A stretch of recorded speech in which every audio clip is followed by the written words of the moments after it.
स्वरकथा channel के सभी श्रोताओं को संतोष कुमार शर्मा का बहुत बहुत नमस्कार। ज्योतिर्लिंग की श्रृंखलाओं में आज हम चर्चा करेंगे बैद्यनाथ मंदिर, जिसको वैद्यनाथ मंदिर या बैजनाथ मंदिर भी कहा जाता है। यह मंदिर भारतवर्ष के झारखंड प्रांत के देवघर जिले में स्थित है। देवघर का शाब्दिक अर्थ है देवी देवताओं का निवास स्थान। शिव का एक नाम बैद्यनाथ भी है, इस कारण लोग इसे बैद्यनाथ धाम भी कहते हैं। यह एक सिद्ध पीठ है, इस कारण इस लिंग को कामना लिंग भी कहा जाता है। ज्योतिर्लिंगों की संख्या में इसको 9वां स्थान प्राप्त है। कुछ विद्वानों का यह मत है कि वास्तविक वैद्यनाथ मंदिर हिमाचल प्रदेश में स्थित है और कुछ लोग इसको महाराष्ट्र में मानते, परंतु इस शंका का समाधान किया है शंकराचार्य जी। इससे पहले मैं आगे की चर्चा आरंभ करूं, आप सभी लोगों को ये सूचित करना चाहता हूं, शायद आप जानते भी होंगे कि स्वरकथा चैनल वरिष्ठ नागरिकों द्वारा चलाया जा रहा है। इसका केवल एक ही उद्देश्य है कि सनातन सभ्यता, सनातन विचार, सनातन दर्शन जन जन तक पहुंचे। आप सभी से निवेदन है कि इस कार्य में आप हमारी सहायता कीजिए और इस चैनल को अधिक से अधिक सब्सक्राइब कीजिए और बाकी लोगों से भी करवाइए, जिससे हमारी महान सभ्यता जन जन तक पहुंच सके। हाँ, तो मैं चर्चा कर रहा था कि शंकराचार्य द्वारा लिखित द्वादश ज्योतिर्लिंग के 5वें श्लोक में इसका पूरा वृत्तांत है।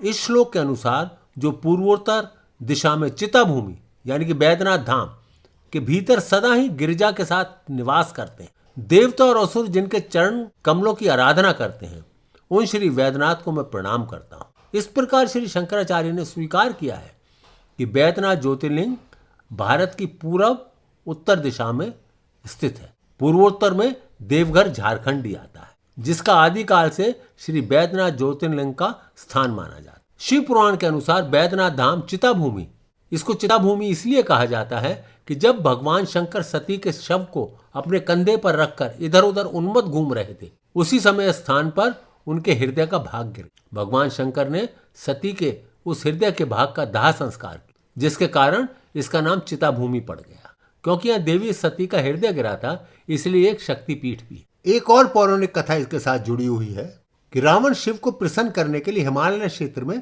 तपस्या कर रहा था। उसने अपने 9 सिर शिव को अर्पित कर दी। जैसे ही वे अपने 10वें सिर का बलिदान करने वाला था, तो शिव उसके सामने एकदम से आ गए और उसकी भेंट पर संतुष्टि व्यक्त की और उसके बाकी सिरों को भी लगा दिया। इसीलिए इनको डॉक्टर भी माना जाता है, यानी कि इनको वैद्य भी माना जाता है। इसलिए इस स्थान का नाम वैद्यनाथ ज्योतिर्लिंग भी पड़ा।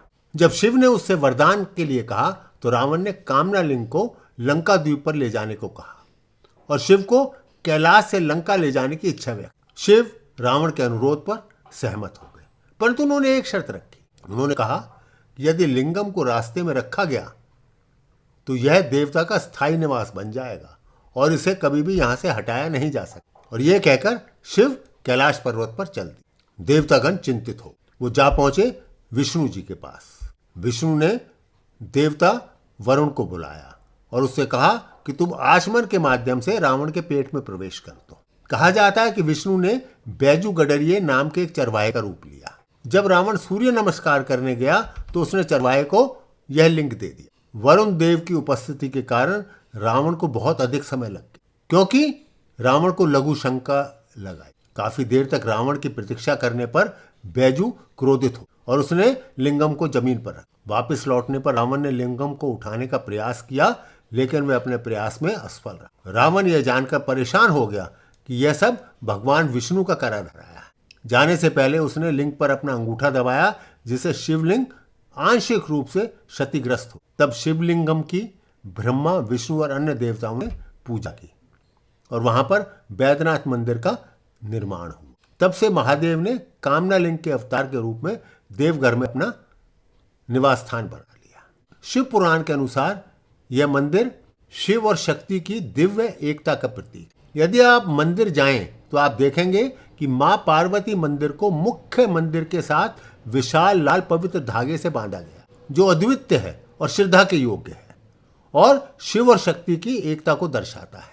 शिव पुराण में वर्णित कहानियों के अनुसार पवित्र बैद्यनाथ मंदिर आत्माओं की एकता जैसा दिखता है और इस प्रकार हिंदुओं के विवाह के लिए बहुत ही उपयुक्त स्थान माना जाता है। यह भी माना जाता है कि जब भी कोई जोड़ा मंदिर में शादी करता है या दर्शन के लिए आता है, तो उनकी आत्माएं अनंत काल के लिए एक साथ बंध जाती हैं। बाबा भोलेनाथ के इस मंदिर के पास ही वासुकीनाथ मंदिर भी है, जो देवघर से लगभग 42 किलोमीटर की दूरी पर। ऐसा माना जाता है कि वैद्यनाथ मंदिर की यात्रा तब तक अधूरी मानी जाती है जब तक वासुकीनाथ के दर्शन नहीं किए जाते। एक और खास बात इस मंदिर की है, सभी शिव मंदिरों के शीर्ष पर त्रिशूल लगा दिखता है, मगर वैद्यनाथ धाम के आसपास जितने भी मंदिर हैं, चाहे वो शिव, पार्वती, लक्ष्मी नारायण या दूसरे मंदिर हैं, उनके शीर्ष पर पंचशूल लगे हैं।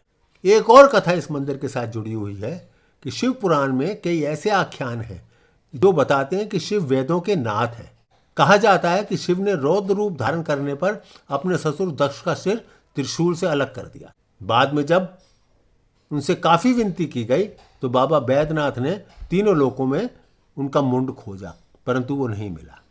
इसके बाद एक बकरे का सिर काटकर दक्ष के धड़ पर लगा दिया गया।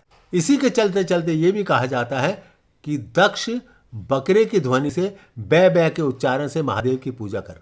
इसी कारण आज भी श्रद्धालुगण गाल बजाकर वैसी ध्वनि निकालते हैं और महादेव को खुश करने की कोशिश करते हैं। ये भी कहा जाता है कि रावण ने ये मंदिर बसाया था या स्थापित किया था, इसीलिए इसको रावणेश्वर बैद्यनाथ भी कहा जाता है। अगले एपिसोड में हम चर्चा करेंगे एक और ज्योतिर्लिंग।